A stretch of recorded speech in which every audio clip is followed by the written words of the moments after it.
കഴിഞ്ഞ ദിവസം ഞാൻ അർജന്റീന ഇസ്രായേലിനെ സപ്പോർട്ട് ചെയ്ത ആ ഒരു ഇഷ്യൂവിനെ കുറിച്ചിട്ട് സംസാരിച്ചിരുന്നു. ഒരുപാട് ആളുകൾ അതിനെ റിയാക്ഷൻ ചെയ്തിട്ട് നീ ഒരു മനുഷ്യനാണ് എന്നൊക്കെ പറയും, ഭയങ്കര ഡയലോഗുകൾ.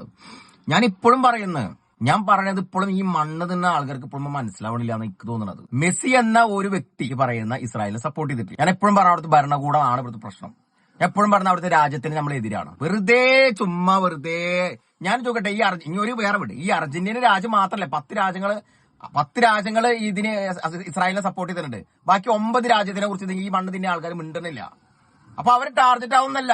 മെസ്സി ഇന്ന് മാത്രമാണ് 2014 മെസ്സി പലസ്തീന് വേണ്ടി ചെയ്ത കാര്യങ്ങൾ, അതുപോലെ 2018 ഇസ്രായേലിനെതിരെയുള്ള സന്നാഹ മത്സരം ഒഴിവാക്കിയത്. ഇതൊന്നും മണ്ണ് തിരുന്ന ആളുകൾക്ക് അറിയില്ല. ഒരു മണ്ണ് തിന്നുന്ന വേറെ ഒരുത്തൻ ചെയ്ത പരിപാടി, ഞാൻ പറഞ്ഞില്ലേ, മണ്ണ് തിന്നുന്നവരിൽ ഒരു ക്യാപ്റ്റനായിരിക്കും. ഇവൻ ചെയ്ത കാര്യങ്ങളൊന്നും കണ്ടുനോക്ക്.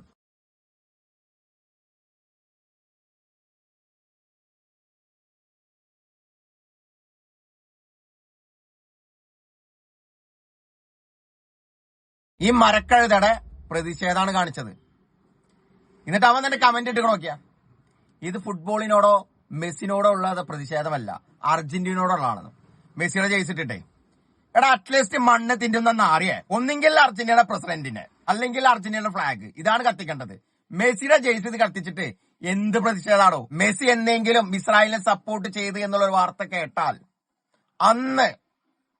അന്ന് മെസ്സിയുടെ ജേഴ്സി ഞാൻ കത്തിക്കും. പിന്നെ എന്റെ മനസ്സിലെ അയാളില്ല, പിന്നെ അയാളുടെ ഫുട്ബോൾ പോലും ഞാൻ കാണൂല. നവംബറിൽ മെസ്സി കേരളത്തിൽ വന്ന് കളിക്കുമ്പോ ആ കളി കാണാന് മെസ്സിയുടെ ജേഴ്സി തന്നെ വന്നിരിക്കും. അതിനൊപ്പം മാത്രമല്ല, പലസ്തീന്റെ കൊടി ഞാൻ അവിടെ വീശും ചെയ്യും. കേട്ടാ, മണ്ണ് തിന്നുന്ന ഇങ്ങനെ നിങ്ങൾ മണ്ണെല്ലാം തിന്നണം, അതിന്റെ അപ്പുറം എനിക്ക് പറഞ്ഞാൽ കൂടിപ്പോവും കേട്ടാ.